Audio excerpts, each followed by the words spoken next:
Les postos, on se retrouve pour une nouvelle vidéo, la dernière journée du mercato, le jour le plus long. Comme vous le savez, ça a été un mercato historique. 2021 sera inoubliable. Le retour de Cristiano Ronaldo à Manchester United, le départ de Léo Messi du Barça au Paris Saint-Germain, l'arrivée de Sergio Ramos, le départ de Raphaël Varane pour Manchester United, Jadon Sancho qui signe pour 90 millions d'euros aussi à Manchester United. J'en oublie beaucoup. Aujourd'hui, grosse journée mercato, la dernière, Moïse Kean revient à la Juve, c'est officiel, Moïse Kean ne reviendra pas au Paris Saint-Germain, c'est bien dommage, mais c'est comme ça. Le PSG espère dégraisser d'ici ce soir, que ce soit par le biais de vente ou de prêt de jeunes joueurs. La mission semble néanmoins très difficile. Leonardo est à l'affût d'une dernière opportunité d'arriver, mais ce n'est pas la priorité. La Juve va faire une dernière tentative pour Mauro Icardi. Les départs de Pablo Sarabia et Sergio Rico et Rafinha sont encore espérés par le Paris Saint-Germain. Donc Mauro Icardi devrait rester à Paris. La Juve n'ira pas plus loin dans les négociations. Le Barça a également un temps sondé la piste, mais dossier trop complexe vu les exigences parisiennes. Bah oui, nous aussi on demande de l'argent, il n'y a pas que nous qui devons payer. Donc Mauro Icardi devrait rester au Paris Saint-Germain. Sergio Rico lui aussi reste au Paris Saint-Germain. On ne sait pas vendre, on ne sait pas prêter. C'est malheureux. Maintenant, du côté des arrivées, le Sporting Portugal demande au minimum 40 millions d'euros pour Nuno Mendes pour ce dernier jour de mercato. Manchester City et le Paris Saint-Germain restent intéressés. Là aussi, dossier compliqué. Est-ce que Paris peut se permettre de partir sans vrai latéral gauche? Apparemment, on est bien parti pour. Nuno Mendes, 40 millions, c'est déjà moins cher que les 70 qu'il voulait il y a quelques semaines. Paul Pogba est certain de rester à Manchester United au moins une saison de plus. Maintenant, en ce qui concerne les postos, Kylian Mbappé. On pensait que le dossier était clos hier, vu que le Real Madrid s'était retiré officiellement des discussions et des négociations. Tout pourrait se passer encore une fois aujourd'hui. Le Real Madrid y croit encore aujourd'hui pour Kylian Mbappé, alors que certains médias expliquaient que l'opération était tombée à l'eau hier soir. Voilà que les choses auraient encore changé. Encore un retournement de situation. Pourtant, lundi, la presse française et une bonne partie des médias espagnols étaient très clairs. Le Real Madrid s'était retiré des négociations pour Kylian Mbappé. Face au mur parisien, les Madrilènes estimaient n'avoir aucune chance d'attirer le champion du monde 2018 cet été. Et ce, alors qu'une troisième offre atteignant les 200 millions d'euros avec des bonus avait été formulée. Le principal concerné, lui, s'était renseigné à rester à Paris, avec qui il a tout de même l'intention de réaliser de très grandes choses cette saison, avant d'arriver libre de tout contrat en Espagne dans un an. Mais visiblement, tout a encore changé ce mardi. C'est ce qu'indique le quotidien Marca, qui s'est un petit peu quand même trompé sur ce dossier depuis le début du mercato. Mais ainsi, le média espagnol nous indique aujourd'hui que tout peut changer d'un moment à l'autre. L'hypothèse de voir Mbappé rejoindre Madrid dans les prochaines heures n'est clairement pas écartée, bien que très difficile, voire quand même impossible.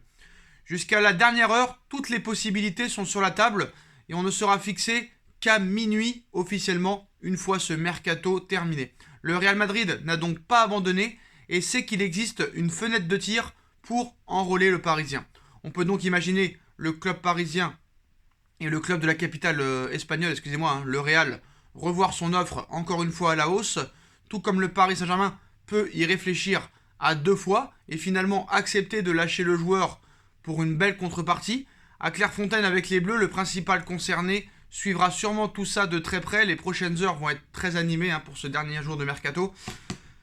Donc comme vous avez vu, l'équipe ce matin annonce qu'en interne, Nasser El-Khelaifi ne laissera pas Kylian Mbappé partir libre, sauf qu'à l'heure où on parle, Mbappé est en fin de contrat le 30 juin 2022, c'est-à-dire dans moins de 10 mois. C'est lui qui va décider s'il prolonge ou non. En tout cas, le Paris Saint-Germain serait prêt à tout pour prolonger Kylian Mbappé au Paris Saint-Germain.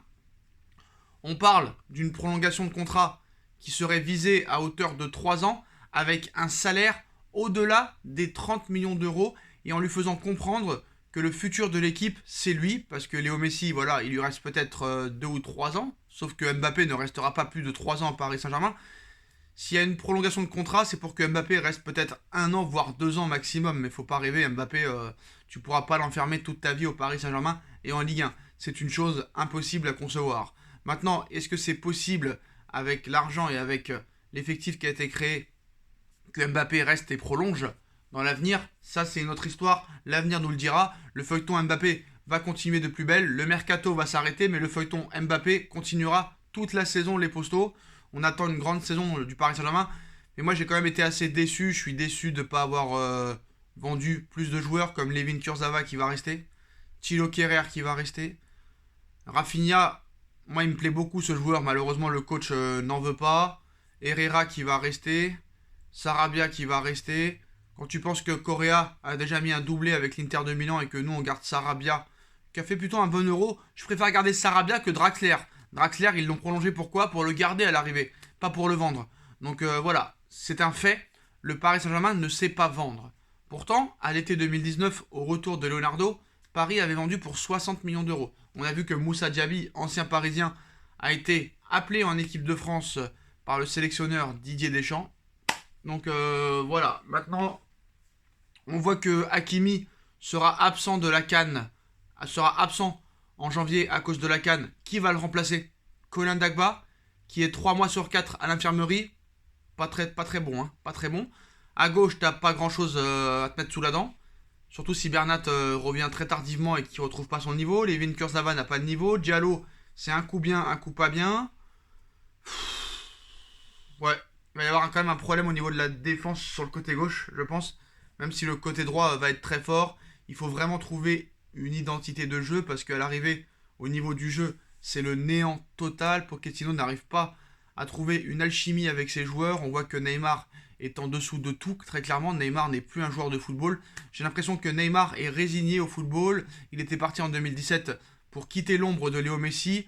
Mais bon, je pense qu'il s'est aperçu que depuis 2 ans, il ne sera jamais le meilleur joueur du monde. Il ne sera jamais Ballon d'Or. Et il se dit, bon, encore 37 millions cette saison. Encore 30 millions à partir de 2022 jusqu'en 2027 ou 2026. Même 2025, pardon.